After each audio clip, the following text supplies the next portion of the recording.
उनको अच्छा से पता है भाई तू झूठ बोल रहा है, तो झूठ को भी थोड़ा कॉन्फिडेंस, वोट बैंक क्रिएट करने के लिए उन जगहों को टच किया है कि भाई हम लोग गरीबों के लिए सोच रहे हैं। नमस्कार, जनता टॉकीज देख रहे हैं। आप अच्छाई देखना चाहते हैं, आप सच्चाई देखना चाहते हैं, तभी आप जनता टॉकीज देख रहे हैं। बिहार में बजट आ चुका है और जब बजट आए तो बजट से लोगों की उम्मीदें जुड़ी रहती है, भावनाएं जुड़ी रहती है, और भावनाओं को तो अगर दरकिनार भी कर दें तो लोगों का पॉकेट जुड़ा रहता है। और जब बात बजट की हो तो सत्ता लेकर के आती है तो उस पर विपक्ष का काम ही होता है। लोकतंत्र में सबसे महत्वपूर्ण काम होता है कि जनता की आवाज़ बनना। तो हमारे साथ बिहार में विपक्ष का फर्ज अदा कर रहे लोजपा रामविलास पासवान जो है पार्टी, उनकी नेत्री हैं देवयानी मित्रा जी।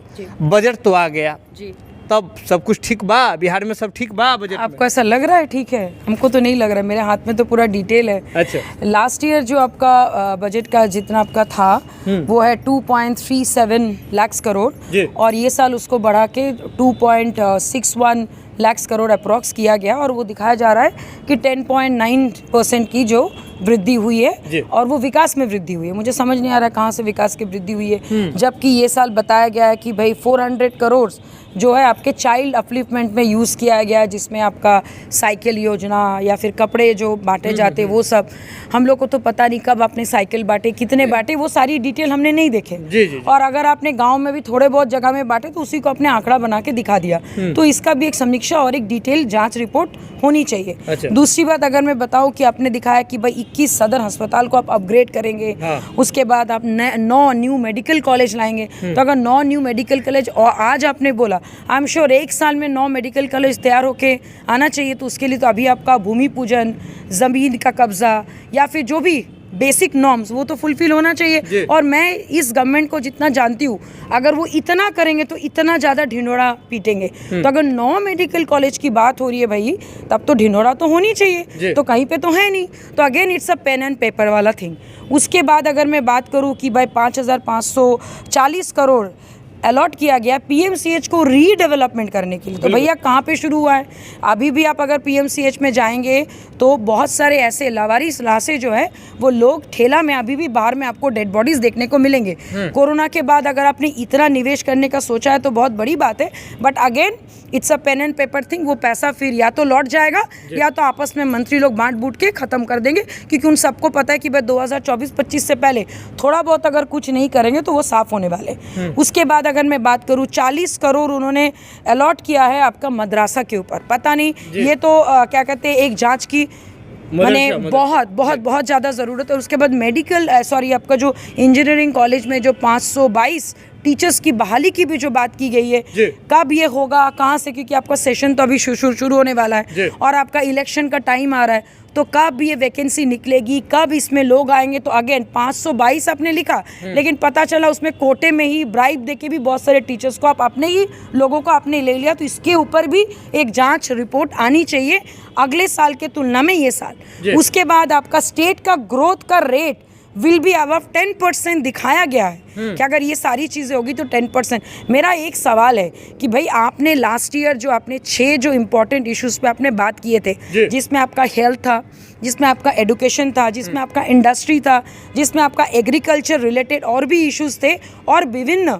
जो विभागों में जो आपकी सूची दी गई थी कास्ट के ऊपर, जो SC ST के ऊपर जो स्कॉलरशिप, वो तो वृत्ति आपको मिली नहीं। तभी हम लोगों ने एक दिन पहले हम लोगों ने प्रेस मीट भी करके वो सारी चीज़ें क्लियर करना चाहा कि भाई जानना चाहा कहाँ गया वो पैसा।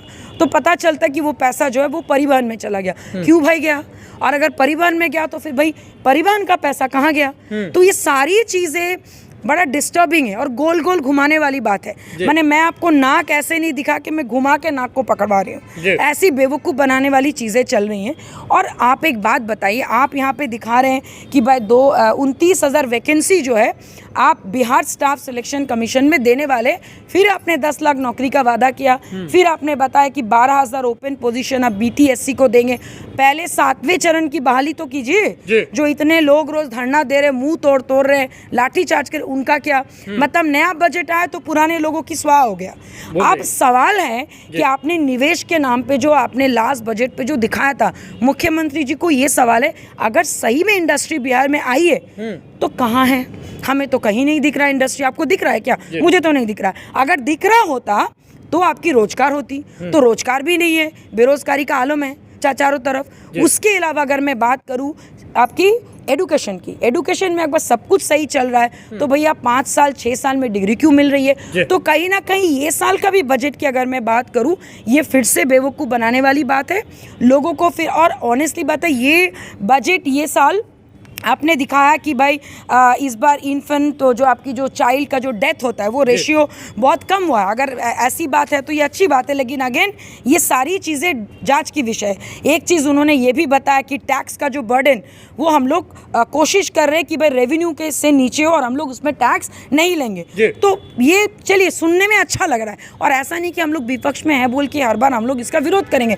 कुछ पॉइंट थोड़ा ट्रस्ट करने लायक है, लेकिन मैक्सिमम पॉइंट थोड़ा ट्रस्ट करने लायक नहीं है। ऐसा लग रहा है कि भाई हाँ ठीक है हम लोग करके देंगे, लेकिन जो बजट आज पेश किया गया, विजय चौधरी जी के भी बॉडी लैंग्वेज में फेथ की, विश्वास की, डिलीवरेबल्स की कमी थी। उनको भी पता है कि वो झूठ पढ़ रहे हैं और हम लोग झूठ सुन रहे हैं। मतलब ऐसा लग रहा था आपको कि उनके बॉडी लैंग्वेज से कि वो झूठ बोल रहे हैं? मैं आज पूरा दिन, जब अब 2 बजे से बजट पेश हुआ, मैं पूरा 1.5 घंटे सामने में टिकी रही। मैं पूरा सुनता, and I was studying the body language. वो बता रहे हैं, वो आकलन करके, लेकिन उनके पूरे बॉडी लैंग्वेज में जब वो बता रहे थे, उनको अच्छा से पता है भाई तू झूठ बोल रहा है तो झूठ को भी थोड़ा कॉन्फिडेंसली बोल। तो ये चीज़ विजय चौधरी जी का बॉडी लैंग्वेज में देखा गया।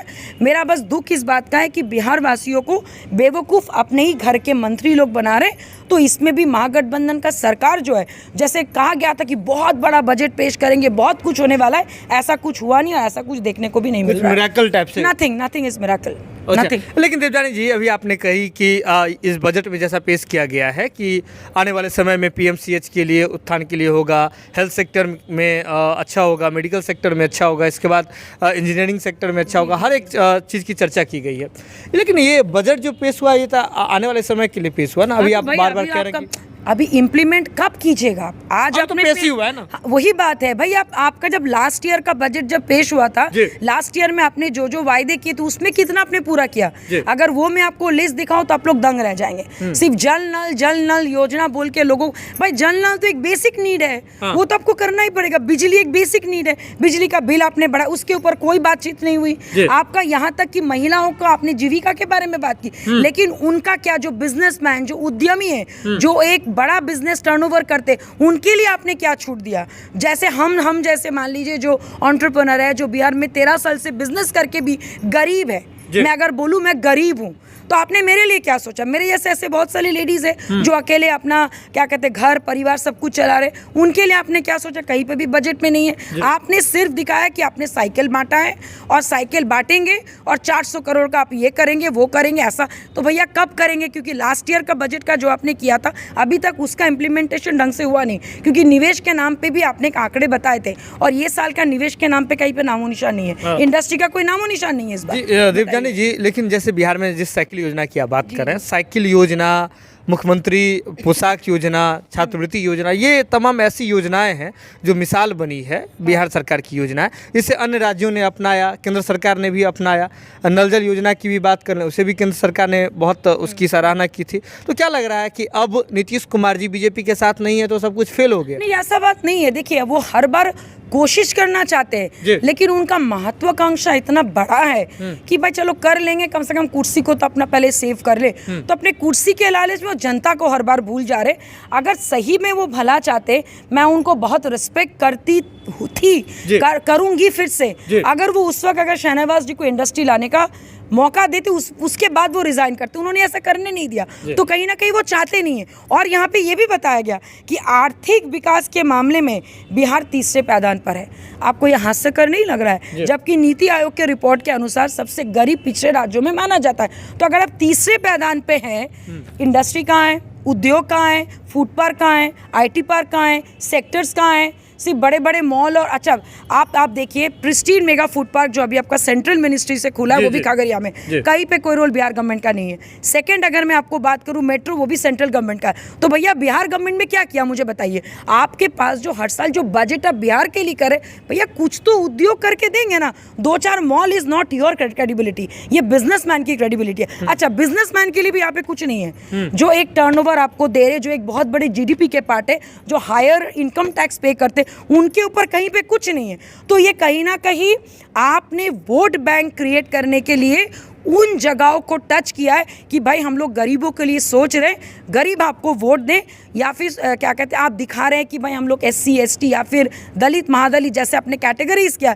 उनके लिए आपने बहुत बड़ा योजना बनाया। सॉरी टू से सुमन, ऐसा कुछ भी नहीं है। इट इज़ टोटली फुलिशनेस, ये बेवकूफ़ बनाने वाली बात है। चलिए, बेवकूफ़ बनाने वाला बजट जो है वह नीतीश कुमार की सरकार और महागठबंधन सरकार ने इस बार पेश किया है। देवयानी मित्रा काफ़ी अच्छा बोलती हैं और लोजपा रामविलास से नेत्री हैं, और इन्होंने सीधे तौर पे कहा है कि आगामी चुनाव के मद्देनज़र इस बजट में एक एक बिंदुओं पर ध्यान रख करके सारी चीज़ें की गई है, और इसका ज़मीनी हकीकत से कोई लेना देना कोई वास्ता नहीं। भी समय आने पर देख पाइए। चलिए, समय आने पर देख लेंगे, लेकिन आप इस वीडियो को सेव कर लीजिए, वीडियो को शेयर कर लीजिए, क्योंकि देवयानी जी ने जैसे बता दिया है कि समय आने पर देख लिया जाएगा। तो देवयानी जी, अगर देवयानी जी की बात अगर फेल होती है तो सवाल तो कीजिएगा ना इनसे फिर वापस। मैं तो बोल रही हूँ एकदम करना भी चाहिए, बिल्कुल बिल्कुल करना चाहिए। जुड़े रहिए आप जनता टॉकीज के साथ, खबरों का सिलसिला लगातार जारी है। बहुत बहुत धन्यवाद।